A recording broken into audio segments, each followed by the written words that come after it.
Hey everybody. So today I'm out in my 1976 Plymouth Duster. And this particular Duster is what they call a silver Duster. Very limited number of these made back in 76. And this particular one is in white. It also has what they call a Boca Raton interior package. These cars also come with a special stripe. And it just so happens this car has 49,000 original miles. And the original stripe is still on it all the way around. Absolutely, again, love this car. And I'm going to get pulled over here. I'm actually heading over to a friend of mine's house.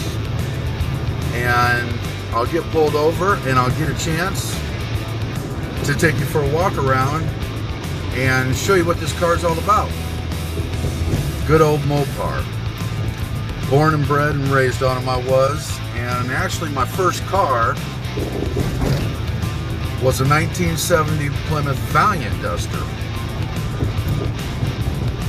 So give me just a moment here and we'll get pulled over and give you a look.